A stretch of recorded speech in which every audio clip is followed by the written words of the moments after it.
अस्सलाम वालेकुम। तो आज का हमारा जो टॉपिक है वो है ओस्मो रेगुलेशन। ओस्मो रेगुलेशन में मैंने सबसे पहले ऊपर एक चीज़ लिखी हुई है, osmosis is diffusion of water, यानी ओस्मोसिस वाटर की डिफ्यूजन को कहते हैं। ठीक है, लेकिन हम ओस्मो रेगुलेशन की एक्चुअल डेफिनेशन को देख लेते हैं। इस बात को मैं बाद में एक्सप्लेन करूँगी। तो the mechanism of regulation of salts and water balance between organisms, cell and its environment. ठीक है, वो मैकेनिज़्म जो पानी और सॉल्यूट्स की रेगुलेशन को इन्वायरमेंट और ऑर्गेनिज़म के सेल के अंदर बैलेंस करे, ऑस्मो रेगुलेशन होता है। ठीक है, फिर उसके बाद नीड फॉर ऑस्मो रेगुलेशन आ जाती है। ऑस्मो रेगुलेशन हम लोगों को इस वजह से दरकार होती है क्योंकि ये बॉडी के अंदर सोल्यूट्स की कंसंट्रेशन और वाटर की कंसंट्रेशन को बैलेंस करती है। ठीक है, सेकेंड नंबर पर हम लोगों को क्या चीज़ चाहिए होती है, मतलब किस वजह से हमें ऑस्मो रेगुलेशन चाहिए होती है, वो ये होती है कि पानी और सॉल्यूट्स या साल्ट्स कह लो की ना एक मखसूस किस्म की मिकदार मुतय्यन होती है हमारे जिस्म के अंदर। ठीक है, अब वो जो मिकदार मुतय्यन होती है ना, उसके अकॉर्डिंग हमारा पूरा बॉडी, हमारे बॉडी के अंदर जो सेल्स होते हैं वो काम करते हैं। तो उसकी वजह से हम लोगों को ऑस्मो रेगुलेशन चाहिए होती है। मतलब कम या ज़्यादा होगा तो जाहिर सी बात है काम ख़राब हो जाएगा। फिर थर्डली हमारे पास क्या आता है? थर्डली हमारे पास ये आता है, cells constantly face the changing extracellular environment. ठीक है, बाहर का जो सेल के बाहर का जो माहौल होता है वो बार बार चेंज होता रहता है। कभी पानी की कंसंट्रेशन ज़्यादा है, कभी वाटर सॉल्ट्स की, कभी सॉल्यूट ज़्यादा है, कभी कुछ ज़्यादा है, कभी कुछ ज़्यादा है, तो या कभी कुछ कम है। तो मतलब ये कि सेल के बाहर की जो कंसंट्रेशन होती है इन्वायरमेंट की वो चेंज होती रहती है। इस वजह से भी हम लोगों को ऑस्मो रेगुलेशन दरकार होती है ताकि सेल मेंटेन रह सके। ठीक है, अपने माहौल के मुताबिक। फिर आ जाता है हमारे पास homeostatic mechanism, generally maintain the concentration. अब इस सारी डिस्कशन, इन जो 3 पॉइंट्स हैं ना, इनको समराइज़ हमने इस पॉइंट में कर लिया कि अभी जो होम्योस्टेटिक मैकेनिज़्म जिसमें हम लोग ऑस्मो रेगुलेशन को पढ़ रहे हैं ना, वो जनरली क्या करता है, मेंटेनेंस ऑफ कंसंट्रेशन। ठीक है, कंसंट्रेशन को मेंटेन करता है किस किस चीज़ की, वो हर चीज़ की, मतलब बॉडी के अंदर और बॉडी के बाहर दरमियान में जो भी हम लोग लेन देन कर रहे होते हैं, यानी बॉडी के अंदर क्या चीज़ आ रही है, बॉडी के बाहर क्या चीज़ आ रही है, क्यों जा रही है, उन सब चीज़ों को मेंटेन करता है, बैलेंस करता है। ठीक है, अब आ जाते हैं different types of extracellular environment. अब जो एक्स्ट्रा सेलुलर एनवायरनमेंट होता है ना, उसकी काफ़ी 3 हमारे पास बेसिक टाइप्स हैं। एक होता है हमारे पास हाइपोटोनिक, एक होता है हाइपरटोनिक, एक होता है आइसोटोनिक। तो अब सबसे पहले हम लोग देख लेते हैं हाइपोटोनिक। हाइपोटोनिक क्या होता है? अभी जो हाइपोटोनिक इन्वायरमेंट होता है ना, इसमें वो सबसे पहले तो उसकी डेफिनेशन में ही साफ पता चल जाता है हम लोगों को। मैंने इधर हाईलाइट किए हुए हैं, तो ये स्पेसिफिक चीज़ें होंगी वो मैंने हाईलाइट की होंगी। ठीक है, if the extra cellular environment, अगर बैरूनी जो सेल के बाहर वाला इन्वायरमेंट है, हैज़ मोर डाइल्यूटेड सोल्यूशन, अगर बाहर वाले इन्वायरमेंट के पास ज़्यादा डाइल्यूट सोल्यूशन है as compare to the cell concentration, यानी सेल के अंदर ज़्यादा सोल्यूट्स होंगे और बाहर कम सोल्यूट्स होंगे, यानी बाहर पानी की मिकदार ज़्यादा होगी और सेल के अंदर पानी की मिकदार कम होगी।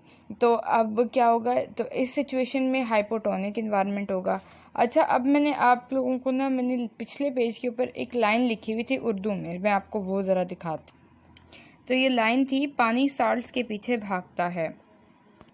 इस लाइन का मकसद ही ये था, मैं ये बात एक्सप्लेन करना चाह रही थी कि देखें, जहाँ पर साल्ट्स की कंसंट्रेशन ज़्यादा होगी वहाँ पर पानी उस साइड पर मूव करेगा, अपने आप को सोल्यूट्स या साल्ट्स को मेंटेन करने के लिए वो उस साइड पर मूव करेगा। ठीक है, तो अब हम आगे चलते हैं, हम देखते हैं आगे क्या होता है। ठीक है, water enters into the cell endosmosis. ठीक है, यानी बाहर से अंदर की जानिब वाटर मूव कर रहा है। ठीक है, वाटर बाहर से अंदर की जानिब मूव कर रहा है, तो ये क्या होगी, एंडोस्मोसिस होगी।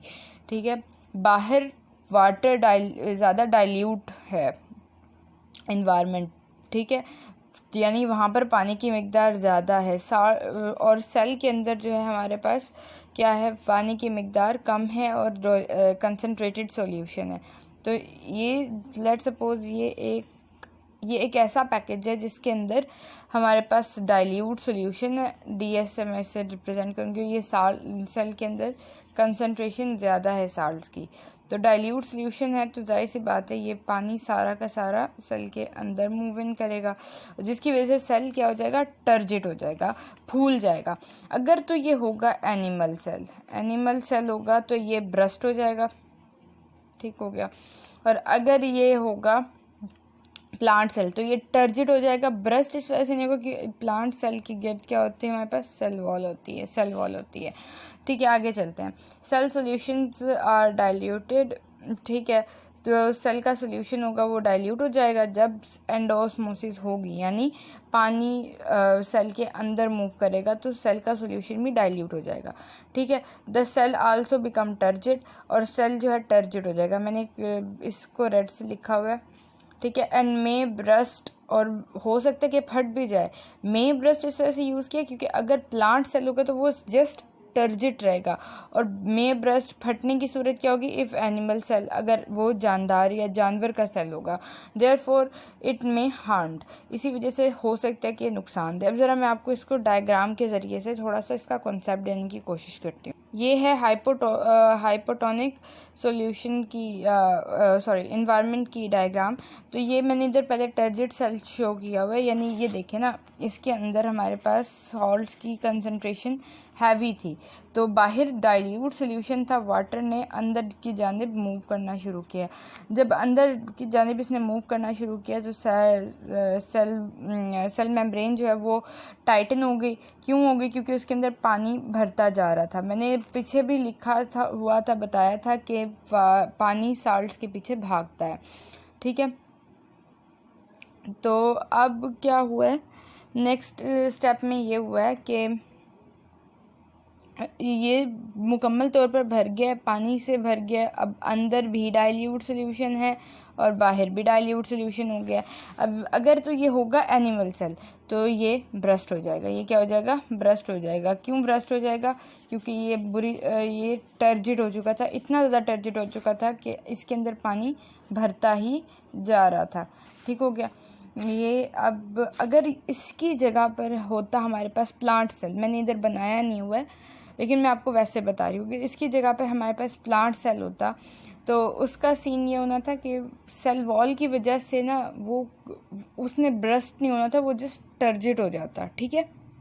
अब आ जाते हैं हाइपरटोनिक इन्वायरमेंट में।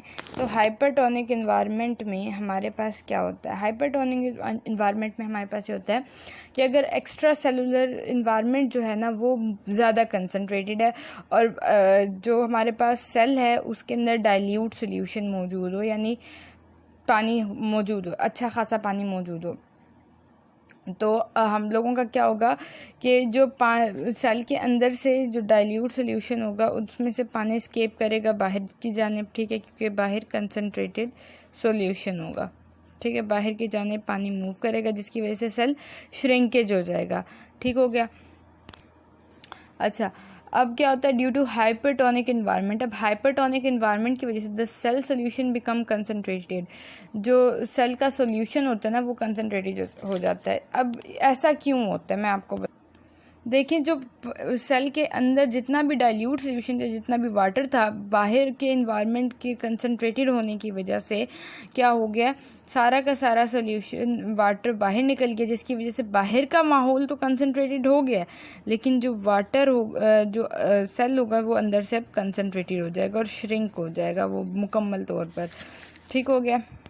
अब आ जाते हैं आइसोटोनिक इन्वायरमेंट उस पर डिस्कशन पे। अच्छा, मैंने आपको हाइपरटोनिक इन्वायरमेंट में ये नहीं बताया कि ये एक्सो ऑस्मोसिस इसमें टेक प्लेस होती है, यानी एक्सो ऑस्मोसिस होती है इसमें, ठीक है। तो आइसोटोनिक इन्वायरमेंट में ये होता है हमारे पास ना कि बाहर भी डाइल्यूट सोल्यूशन होता है कम, यानी concentration of solutes and salts and solvents are all equal to the concentration of solutes and salts and solvents of cell, ठीक है।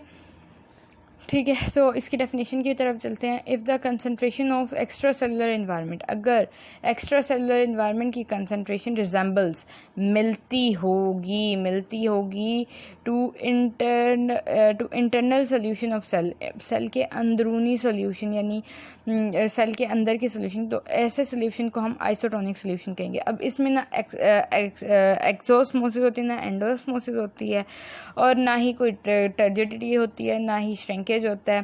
ठीक है, सेल ब्रस्ट होता है और ना ही सेल श्रिंक होता है। तो ये नहायत ही आसान और मज़े का टॉपिक था जो मैंने आप लोगों को सबको क्लियर किया है। अगर आप लोगों को मेरी वीडियो अच्छी लगी तो प्लीज़ लाइक करें, शेयर करें, मुझे सपोर्ट करें और प्लीज़ सब्सक्राइब कर दें। Thank you.